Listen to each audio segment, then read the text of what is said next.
Find each product. Product, it means we have here multiplication. When we don't have any sign, it's always multiplication. So we have 4 times negative 2 over 5. First we have to find the sign, if it is positive or negative.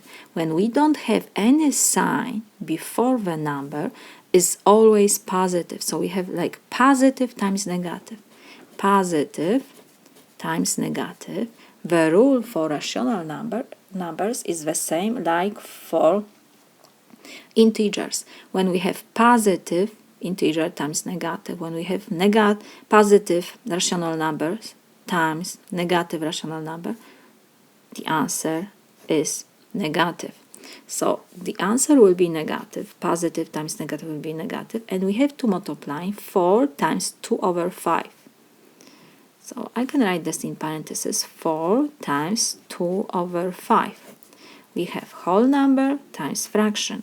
Copy negative sign. How we do this? We change whole number to the fraction. We can write always whole number over 1. 4 over 1 is 4, so I didn't change anything.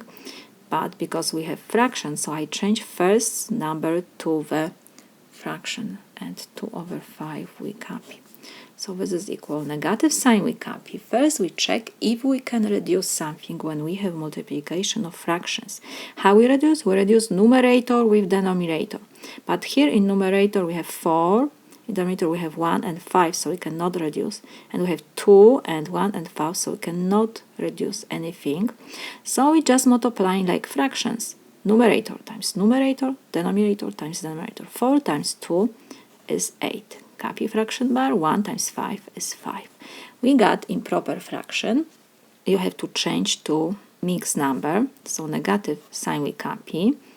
How many times you can put 5 to 8? 1. So we have 1, and 8 minus 5 is 3. So we have 3 in numerator, denominator will be 5. You can always check if this is correct. We multiply denominator times whole number and we add the numerator. So 5 times 1 is 5 plus 3 is 8. So it's 8 over 5. Everything is correct. Next example. Now we have multiplication of two numbers which first is negative and second is negative. Again, the rule. Negative number times negative. It doesn't matter if it's integer or rational number. Negative times negative give you always positive. So we have positive sign.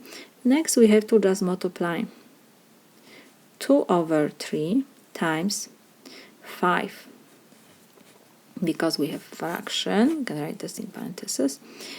So now we take down the parentheses, positive sign we don't have to write, because first is fraction, I will change 5 to the fraction, so we have 2 over 3 times 5 over 1. 5 divided by 1 is 5, I didn't change anything. And now, multiplication of the fractions. First we check if we can reduce something. We reduce numerator with denominator, so let's check 2, and we have 3 and 1. We cannot reduce anything. We have 5 and 3 and 1, so we cannot reduce anything. So what we do, we just multiply two fractions. So numerator times numerator, denominator times denominator. 2 times 5 is 10, 3 times 1 is 3. And again, we got improper fraction. We will change to mixed number. How many 3's we can put to 10? 3. 3 times 3 is 9. 10 minus 9 is 1. So we have 1 over 3 still. And again, you can check always if you got correct answer. We multiply denominator times whole number and we add numerator. 3 times 3 is 9, plus 1 is 10. So it's 10 over 3. I didn't change anything. Our solution is correct. Next, the last example.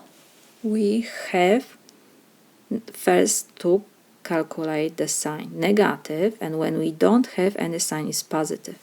Negative times positive or positive times negative The answer is always negative. It doesn't matter you have rational numbers or integers.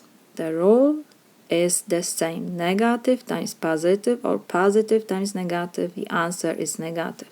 So the answer will be negative, and we have 1 over 7 times 2.